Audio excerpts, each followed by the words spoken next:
जय श्री राम, जय श्री राम।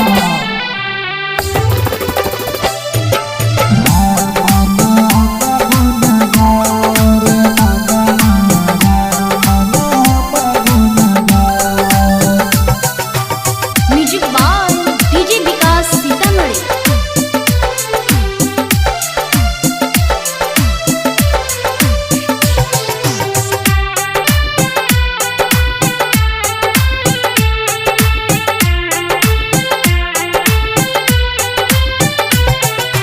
राम नाम गुण गाओ रे मनमा, राम नाम गुण गाओ,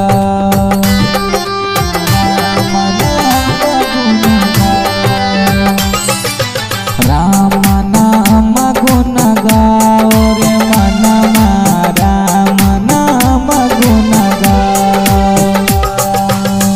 उनकी भक्ति की शक्ति से जीवन सफल बनाओ रे मनमा, जीवन सफल बनाओ। राम नाम गुण गाओ रे मनमा, राम नाम गुण गाओ। उनकी भक्ति की शक्ति से जीवन सफल बनाओ रे मनमा, जीवन सफल बनाओ। राम नाम गुण गाओ रे मनमा, राम नाम गुण गाओ।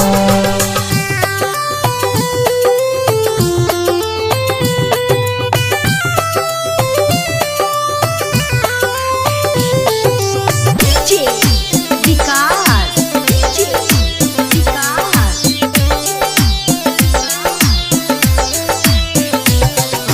मटियार कला सीतामढ़ी, मटियार कला सीतामढ़ी।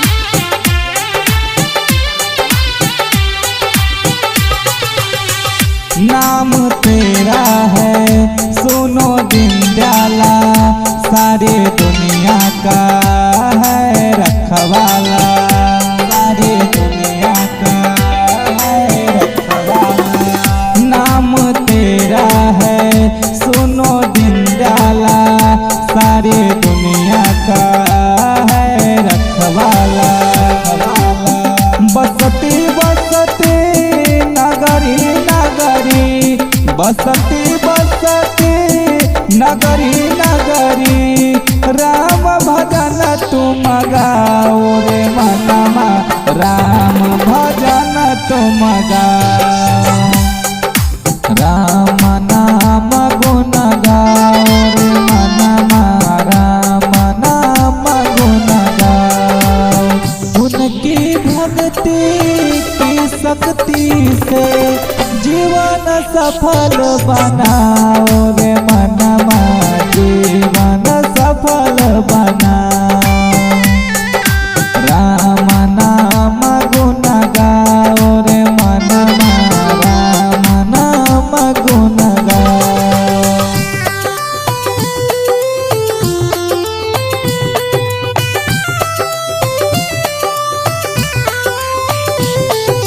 डीजे विकास, डीजे विकास।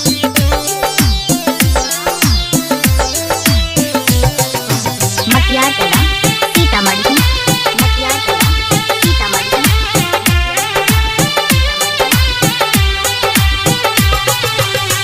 जितेंद्र कहेला मन के बतिया, दर्शन ला तरसे अखिया, दर्शन ला तरसे अखिया। जितेंद्र कहेला मन के बतिया, दर्शन ला तरसे अखिया। राम भजन लिख लिख के साहिल, राम भजन लिख लिख के साहिल, मन के श्रद्धा पुराओ रे मनमा, मन के श्रद्धा पुराओ। राम नाम गुण गाओ रे मनमा, राम भक्ति की शक्ति से जीवन सफल बनाओ रे मना